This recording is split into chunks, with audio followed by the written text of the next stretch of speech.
Evet,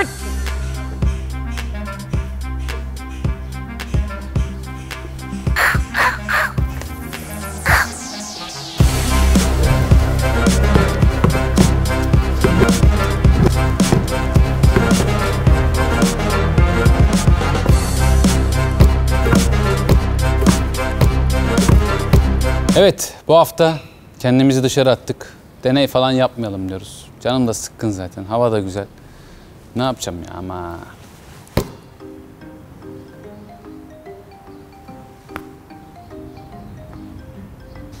Deney mi istiyorsunuz?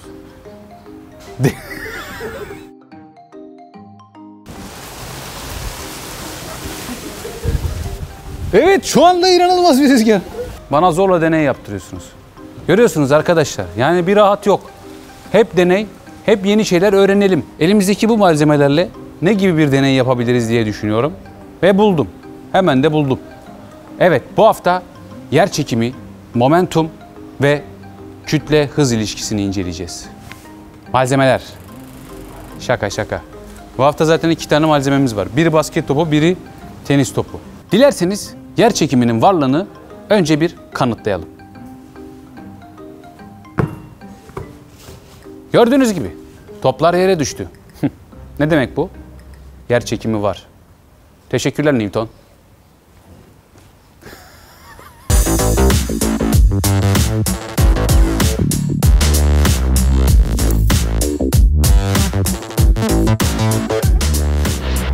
Evet, bu kadarla sınırlı kalmayacak. Şimdi deneyimizi biraz daha ileriye götürelim. Ne yaptık az evvel? Bu cisimleri bıraktık. Böyle yukarıdan bıraktık. Ne yaptı bu cisimler de? Düştü. Serbest düştü. Evet.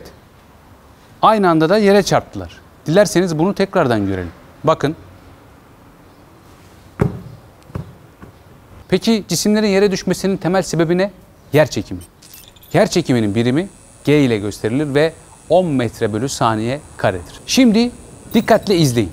Cisimleri tekrardan bırakacağım ve ne kadar sektiklerine odaklanın. Bırakıyorum.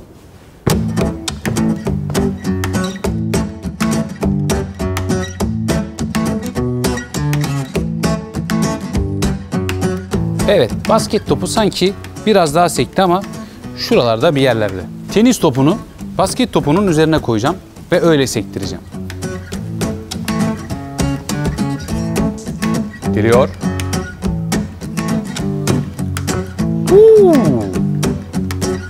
Alayım topu. Evet, ne oldu? Tenis topu inanılmaz fırladı. Bir kere daha deneyeceğim. Çok hoşuma gitti. Top nerede? Bakın, tekrar yapıyorum. Daha şöyle şuradan bırakayım. Size doğru çevireyim mi bak? Az evvel minnacık seken tenis topu bu sefer inanılmaz yükseklere ulaştı. Peki bu nasıl oldu? Bu sefer de şöyle bir şey yapalım. Deneyi tersine çevirelim. Bakalım basket topu tenis topu kadar yükseklere çıkacak mı?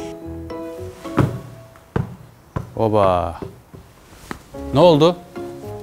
Tenis topu ezildi. Az evvelki o sıçrayan tenis topundan eser kalmadı. Peki tüm bunlar nasıl oldu? Momentumun korunumu sayesinde oldu. Fizik bize ne öğretmişti? Enerji hiçbir zaman kaybolmaz. Sadece şekil değiştirir. Peki nedir bu momentum? Momentum hareketin yönünü gösteren vektörel bir büyüklüktü. Burada benim hareketimi ok gibi düşünürsek aşağıya doğru bir ne oluyor? Momentum uygulanıyor. Ve aynı şekilde yeryüzünden de bir tepkiye yol açıyor bu. Tabii yeryüzünün kütlesi çok büyük olduğu için biz ona olan etkiyi hop ne olarak görüyoruz? Sekme, sıçrama olarak görüyoruz. Ne dedik? Enerji sabit kalır dedik. Burada da momentum sabit kalırken ne oluyor? Hız kütleye göre değişiyor. Basket topunun üzerine tenis topunu koyduğumuzda ne oldu? Yeryüzü basket topuna bir kuvvet uyguladı. Ve bu kuvvet de aynı şekilde tenis topuna aktarıldı. Bu sefer ne oldu? Daha büyük bir momentum etki ettiği için tenis topu çok daha yükseklere çıkmış oldu. Tek başına o kadar yükseğe çıkamamıştı. Çünkü ona etkileyen kuvvet sadece onun kütlesi kadar. Oysa diğer tarafta çok daha büyük bir etkiyle karşılaştı. Aynı şekilde ne yaptık? tenis topunu aşağıda bırakıp üzerine basketbol topu koyduk. Ve bu sefer ne oldu? Basket topu tenis topunu ezdi. Neden? Çünkü ilk olarak momentum kuvveti tenis topuna geldi. Onun tenis topuna gelen momentumla ona gelen momentum bir mi? Her şeyin momentumu ayrı.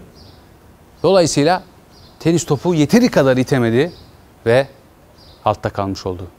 Yazık. Oysa ki tenis de güzide bir spor. Topları üst üste koyup attığımızda sekme hızlarının değişkenlik göstermesinin sebebi aşağıdakilerden hangisidir? A. Serbest düşme. B. Kütle. Hafta içi animasyonda topun bilimle ne kadar ilgili olduğundan bahsetmiştim. İşte şimdi de görmüş oldunuz. Haftaya yepyeni bir deneyle görüşmek üzere. Şimdilik hoşça kalın.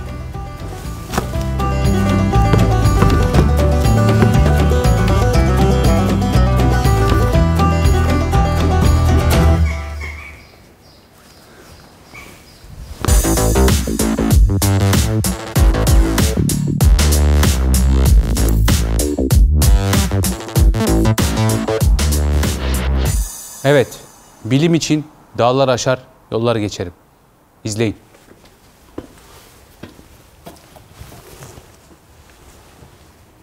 Gördüğünüz gibi buraya çıktım. Neden çıktım? Niçin çıktım? Bunların hiçbir önemi yok. Çünkü artık çıktım. Evet, hatta çıkmaya devam ediyorum.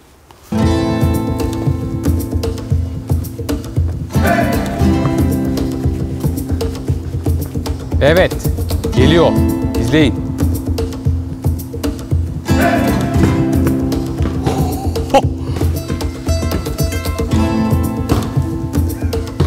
Ana, Diyarbakır'a gitti. Vallahi Diyarbakır'a gitti.